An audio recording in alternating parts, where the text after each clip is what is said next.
I've been asked to talk about what's your agency worth today. Probably the easiest question that anybody's been asked, because what your agency is worth is essentially what somebody's willing to pay for it. Doesn't really get too much more complicated than that. So being a consultant, I thought I might change the question a little bit and ask and try and answer the question of how do you maximize the value of your business. So first of all, let me ask you guys a question. How many of you in the audience have absolutely no intention of ever realizing the value of your business? Okay. Oh, there's one zombie in the room. Okay. Good. Well, I think I'm in the right place then. Good. Okay, that's a relief. So, for all of you that at some point are thinking about maximizing the value of your business, I need to share a statistic with you. And it might come as a little bit of a surprise. Only 10% of companies maximize their value. Now, what does that mean? Okay, so there's hundreds or so agencies represented here today. So that means only 10 of you are actually going to achieve the value that you deserve from your business. Now, I'd feel pretty disappointed about that if I was running a business, an agency, and I wasn't thinking day in, day out how I can maximize the value of my business. But it's okay, I can help you. It's fine. So,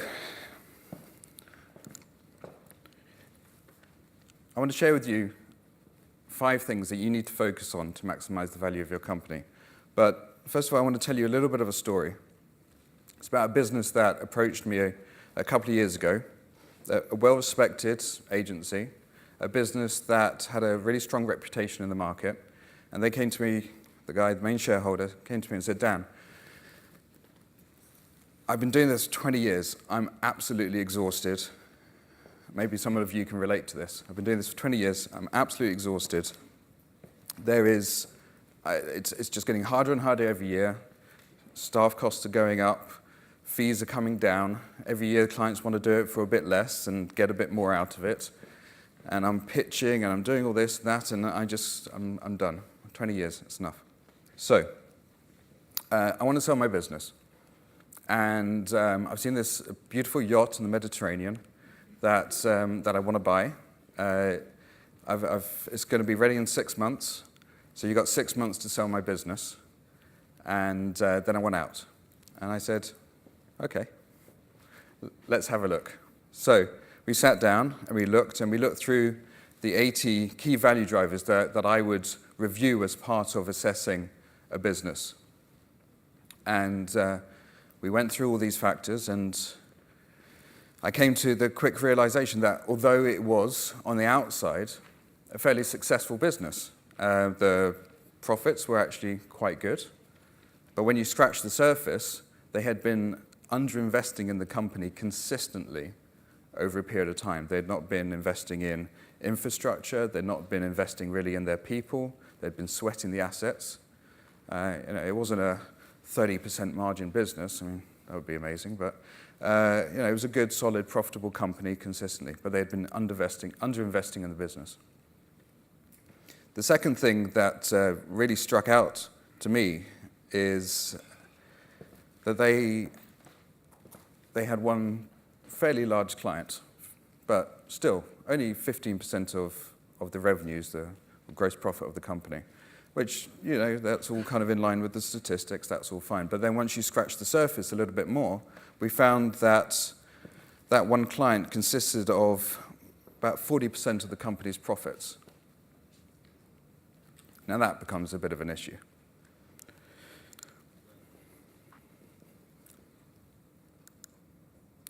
And 2 words that should scare the shit out of you. Because if I worked all this out in a relatively short period of time, then no matter how much somebody packages up your business, a buyer is going to work this out. Because they're going to go through due diligence. And due diligence is something which is becoming more and more important for buyers, and they're spending more and more time and resources on it because they realize that it's important for them to understand really what's going on within the company. So imagine due diligence is a bit like the commercial version of open heart surgery. They're going to get inside you. They're going to ask you hundreds, thousands of questions over a period of time. They're going to take your business apart. They're going to rip it to shreds. They're going to make you wish you were never born. And these guys, these lovely accountants and lawyers, I'm not an accountant, so I'm okay. These guys are going to do this with one single purpose, and that purpose is to pull down the value of your business, because that's what they're being paid for. They're being paid to give the buyer every single reason possible to reduce the value of your reduce the value of the deal. So, don't think you can just package it all up. You've got to be prepared for due diligence. So I sat down with the guys from Sunshine Marketing, and I kind of explained this to the guy, and he was like, okay, what do I do? And I said to him, for you to be able to understand how to maximize the value of your business, you need to think about it from the buyer's perspective. Simple. You need to think about it from the buyer's perspective, and that means you need to think about what a buyer wants. What a buyer wants more than anything is to maximize their returns and minimize their risk. Simple. So, what you need to do then is focus on how you manage the risk within your business. And the 5 factors that we're going to talk about is all around risk management.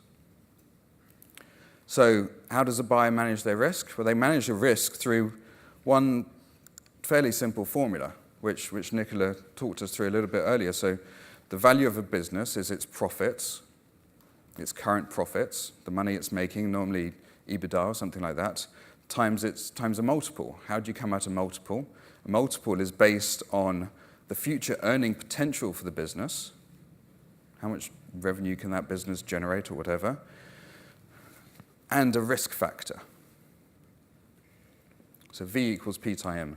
And yes, from a buyer's perspective, this is a fairly simple formula. It's all about risk management. From your perspective, as independent owners of businesses, this formula represents your blood, sweat, and tears, your late nights, the hard work, the risks that you guys have taken being entrepreneurs and running businesses and putting yourselves out there to do great creative work and great work for clients and employing people.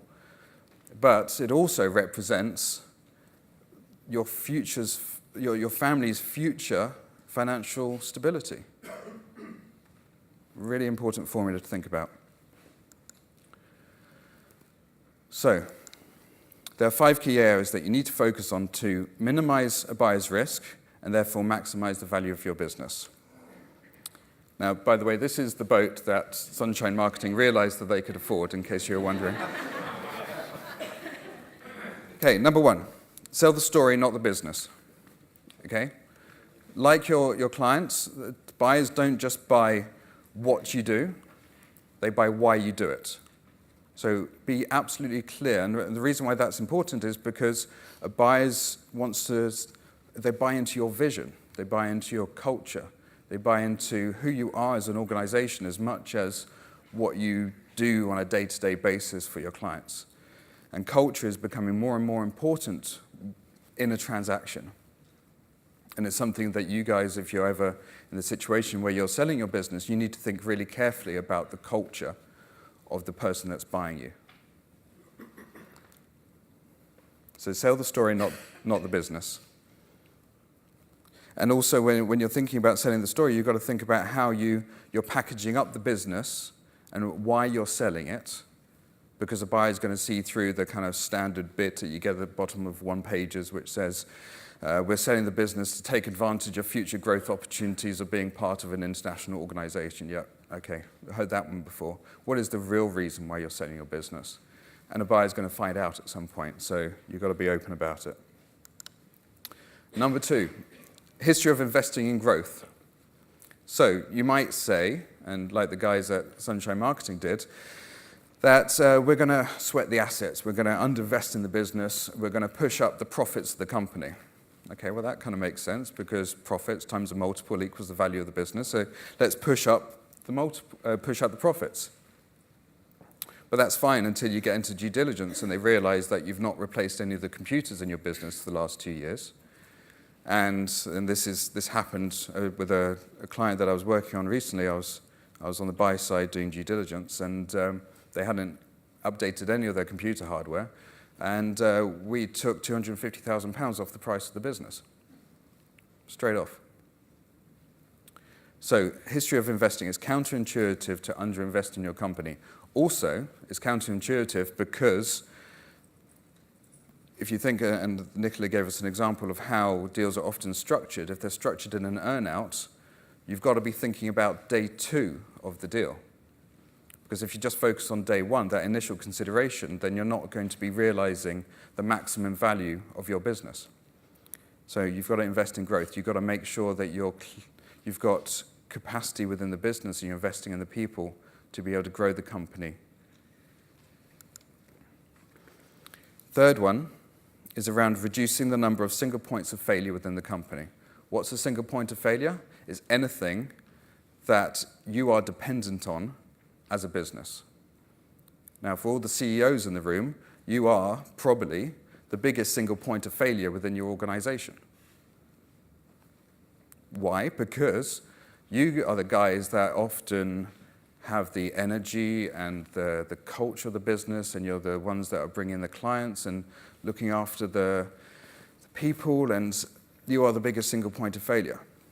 And so remember, as the CEO of a business and the main shareholder of the business, your primary responsibility, I would say, is to surround yourselves with amazing people that makes you redundant. Other single points of failure could be around clients, typical too much dependence on a client, GP of 20% or profit of 20% plus on one particular client. And that's a big issue. And another single point of failure, and there's loads of examples we can go through. In fact, the 80-point checklist that I go through with businesses, most of those are looking at the single points of failure within the company.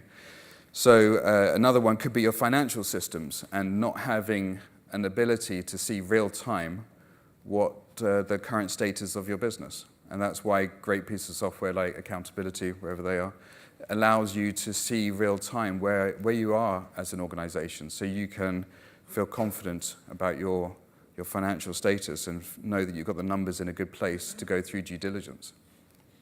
And that takes us on to our fourth point, which is all around improving revenue confidence. So remember, a buyer is acquiring your future revenue streams.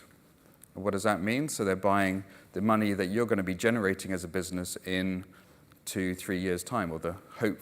So what do you need to do to improve your revenue confidence? You need to focus on great relationships with your clients. You need to think about multiple revenue streams, so you're not overly dependent on one source of income into the business. And you need to be thinking about how you can move away from this day rate trap which we're all stuck in. And I know all these things are easier said than done, and as a consultant I can easily stand up here and tell you what to do, and the realities are very different. But these are the things that you need to be thinking about. And we know for a fact that some businesses sell for really good, I mean, some businesses, Nicola was showing, 10 times plus multiple. So we know we can do it, and we know it can be done. And a lot of that is around improving revenue confidence. So over a period of 18 months, we worked through a lot of the issues that we identified in the business. And we got to a point where things were going very well, and we got an offer for the company for £8 million. Finally, a number that they wanted to be able to buy their yacht and everything. They actually turned that offer down. Crazy, maybe. They turned the offer down because they were so invigorated by the business and enjoying life so much. They'd got to a point where finally the business was looking after itself, that the CEO, who was no longer doing everything within the company, to the point he historically had been even cleaning the toilets to save a few pounds, which is, yeah. So £8 million, they turned it down. They were just having too much fun. And that took us on to in case you thought I'd forgotten, the fifth. And possibly the most important factor that improves the value of your business. and it's getting the timing right. Look, the reality is you don't have control over the market. You don't have control over what's going on in the economy, what's happening within the world, but you do have control over your business, and you do have control over the factors that can improve the value of your company by focusing on those factors. So getting the timing right is absolutely critical, because a buyer smells desperation a million miles away. And if you're desperate to sell, you're not going to get the multiple that you want. If I can leave you with just a couple of thoughts. Selling your business isn't a strategy. It's not a strategy. Selling your business is an option created by having a strong growth plan in place. And why is that? Because incredible things happen when you focus on growth. Thank you.